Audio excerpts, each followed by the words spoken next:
I want to paint a picture for you. You ready? Imagine for a second that someone that means a lot to you, someone that you care for deeply, wanted to give you a soundtrack, just like Peter Quill's mom gave him that cassette tape. What would be on the soundtrack of your life?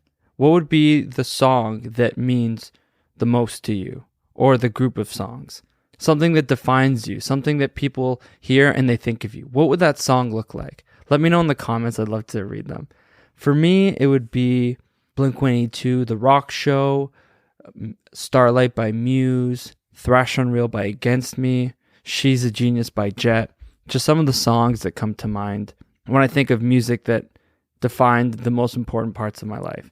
And I feel like that kind of emotion, that kind of feeling you get is what James Gunn was drawing on throughout the Guardians of the Galaxy franchise, especially in the second one. You know that music is a big part of what he's doing. It's all it is. No, I'm joking. It's not. But it is an important part of it, right? When you hear these songs, you think of the Guardians of the Galaxy. They're obviously popular classic songs, but at the same time, it's something that musical element is something that James Gunn leaned on when he wanted to convey emotion in his stories. I know Baby Groot was really only around in this movie, but do you not feel like Baby Groot should have been a bigger deal? I'm talking about Baby Yoda level popular, because Grogu is his real name, but Baby Yoda is what everyone called him, was a huge deal.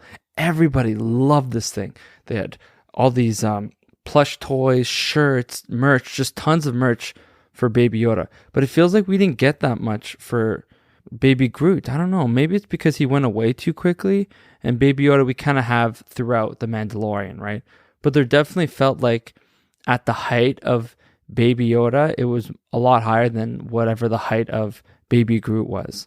So let's say you pick like a 2-month period when it was the most popular. I don't think Baby Groot was at the level of Baby Yoda, which is strange to me because I love Baby Groot. They have those little shorts too, so cute. I also love when Groot becomes a teenager. He's like, I am Groot. So good. James Gunn. You are just an unreal director. I'm so hyped for what he's going to do in the DC universe.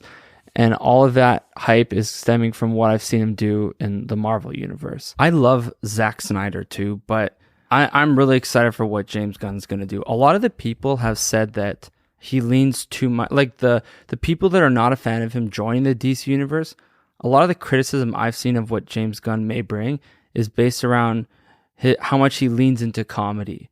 I guess people really like the darker tone of what Zack Snyder was doing, and they're not looking forward to James Gunn making it a little too funny, I guess.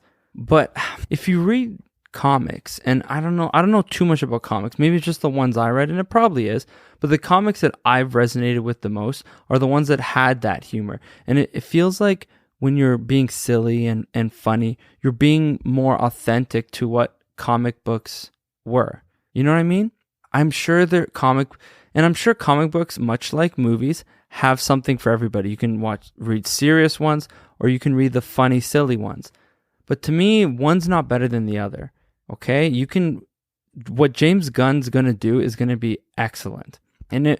And he's kind of at the height of his powers with what he's been doing in the Guardians movies.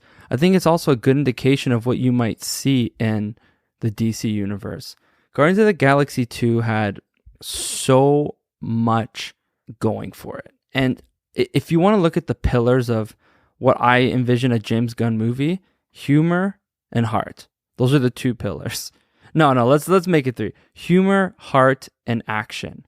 And every single one of the Guardians movies, those are like the fundamental pillars of what he brings. So let's talk about Guardians of the Galaxy Volume 2 in particular.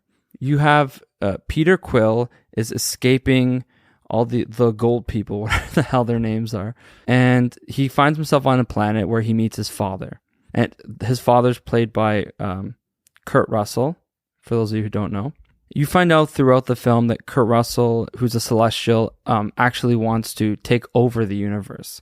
So all his good intentions that you were feeling at the beginning of the movie gets turned on its head when you find out how crazy he is.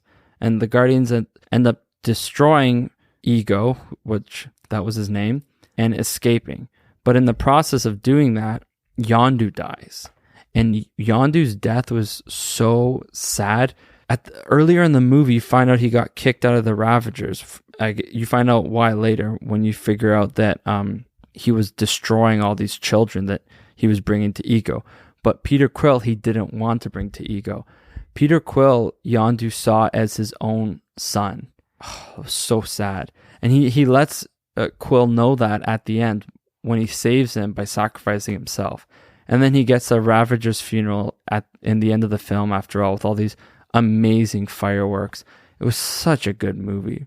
Drax, as usual, is so funny. Like, there's this one scene where he doesn't want to wear the suit because he says he has sensitive nipples. And in the end, he has to put it on. And it's just like, oh. Mantis is so good too when she's like an empath and she tells people how she feels. And she does it to Peter Quill while Gamora's there, and she says to Peter, like, oh, you have feelings of physical attraction to Gamora. And then Drax just starts bawling his eyes out laughing. He's just like, ha ha ha ha ha, that is so embarrassing for you. It was so funny. Oh, only in a James Gunn movie will I cry tears of laughter, tears of joy, and tears of sadness. The trifecta. So good. I feel like Groot and Nebula in particular weren't used as much in this film as they were in the other ones. But even in saying that, I still got a lot of the screen time they were given.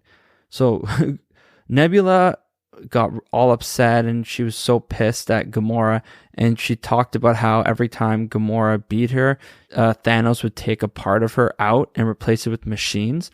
And then in the end, actually it's funny, in those final scenes, or closer towards the end of the film, Nebula and Groot both had their best moments. In Nebula's case, it was when she said that she just wanted a sister. You know, she just wanted someone to support her and be there for her when they had such an abusive father like Thanos. While in Groot, his was more, that was very dramatic. Groot's was more humorous because there's this button that he had to press, and there's two buttons. Let's call it a device, and on this device there were two buttons. One of them would have just killed everybody, and the other would have saved the day. And the joke was Groot kept almost pushing the wrong button when Rocket was explaining to him what to do. And they were like, oh, he's going to screw up. And then, so Groot gets this little device, and he brings it into the heart of the planet towards where Ego's brain is. And he actually pushes the right button in the most important moment of the film. It was so funny, just him trying to figure out which button to push. You know a film is good when even the lesser used characters still have scenes that you think about after the movie. So top to bottom, it was just so well done. Got to tip my hat to James Gunn. I feel like this franchise, like the Guardians franchise, is in a battle with Captain America for the best trilogy in the MCU.